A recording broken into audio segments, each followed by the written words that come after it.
Hey friends, it's Shay here. So today I am here to film a physical end of year TBR. I've got about a dozen books here that I have physical copies of that I'd really love to get to by the end of the year. Some of these are from my 22 to read in 2022 list, and others are just ones that I'm excited to read. So let's go ahead, dive in, and get going on these.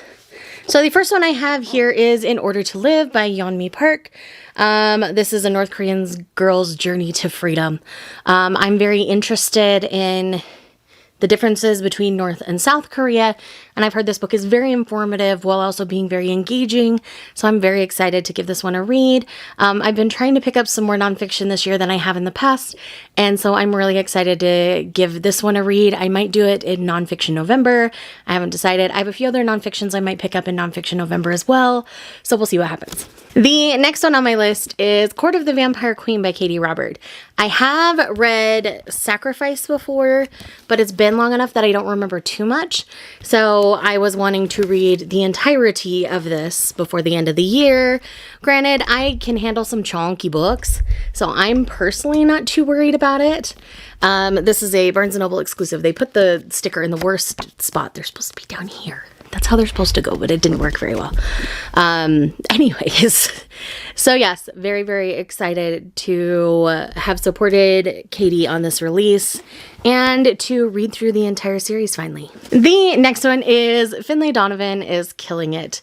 This is a almost cozy mystery in which we're following a woman who is talking about the plot of her book to her agent, and she gets overheard and someone thinks she is a hitman for hire, and she gets hired to be a hitman, and it's about the adventures of all of that. I've heard nothing but amazing, fun, and charming things about this one, so I'm very excited to read it for myself and figure out where I land officially with this one.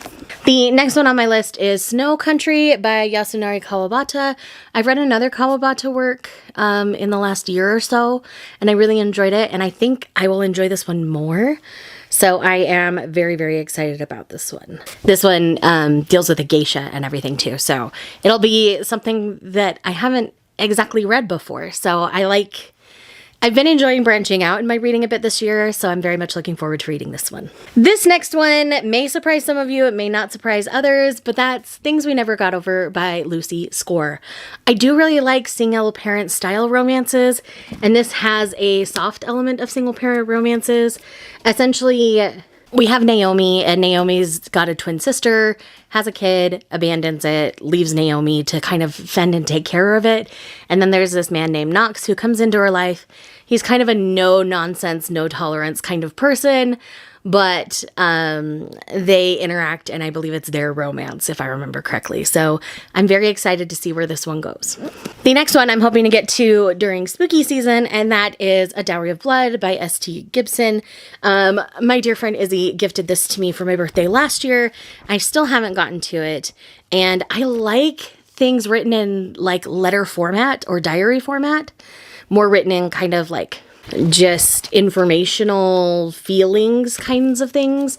So I'm very, very excited about this. I believe this is about the bride of Dracula and her life, if I remember correctly, or one of the brides of Dracula. Something like that. Either way, very, very excited. I've heard amazing things. Next one on this list is Norwegian Wood by Haruki Murakami. I still have several Murakamis on my physical TBR that I haven't gotten to yet. Norwegian Wood is the first one I wanted to dive into, so I'm hoping to get to this one soon. For some reason, Murakami feels very fall cozy to me. I may be completely wrong on that, but that's how this one... Maybe it's just the title, I don't know. And maybe it's the cover, I don't know. But either way, it's feeling like the right time to read this one. Next, I have to apologize to Izzy and Dylan, because we were supposed to buddy read this like early in the year, and I still haven't gotten to it yet. I don't think they have either. I don't think we ever formalized things, but I still want to if they're still down. And that is The Scum-Villain Self-Saving System. The last book in this light novel series comes out soon. I had a whole project plan where I was going to read all of them and compare them, but yeah, just never got around to actually doing that. So I've just been so focused on Heaven Officials and Grandmaster that this one kept falling behind. So I would like to read at least volume 1 before the end of the year, and then we'll go from there. The next one is an embarrassment that I have not gotten to it yet, and that is The 100,000 Kingdoms by N.K. Jemisin. This is the first N.K. Jemisin I've tried to read. When I picked it up before, it just didn't feel quite like the right time. So I'm hoping that I can get to this before the end of the year. I think I might try picking it up on audio and doing a blended read of it to see if that helps, because I have not tried that yet. But everything I've heard about this one, it sounds like I will enjoy it. It's high fantasy. It does have a strong romantic element to it. I don't know too much more other than that, and that it's M.K. Jemisin and amazing. So sorry I don't have more info for you than that, but either way, I'm still excited. The next one is If I Had Your Face by Frances Cha. This is this is about some Korean women and just kind of their lives and how they wish they could trade places and some things like that. So I'm very interested to see how this one goes. I've heard nothing but amazing things. And again, this was on my 22 to read in 2022. And I'm feeling ready for it. 2 more. We're almost there. The next one is a YA contemporary, which I don't read too much of these days, but that is Love and Olives by Jenna Evans Welch. I've loved the other 2 installments in this series, so I'm excited to read this final one. This was a gift from my nephews for Christmas a year or 2 ago. It's been a hot minute. So I would like to get this one read soon. I meant to get to it this summer, but this summer kind of fell apart. So I'm hoping to get to this soon still so that I can get it read before the end of the year. I like a good romance in the fall, so still down. And then last but not least for this list is Vesper by Margaret Rogerson. I'm very, very excited to read this. I've really enjoyed what I've read from Margaret Rogerson so far. My favorite still has been Sorcery of Thorns.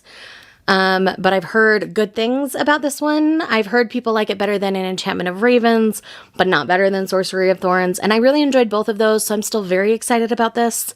I don't know too much other than it's a YA fantasy by Margaret Rogerson, and I'm okay with that. So friends, that's all I have for you today. Let me know in the comments down below if there's any books that you plan on reading before the end of the year.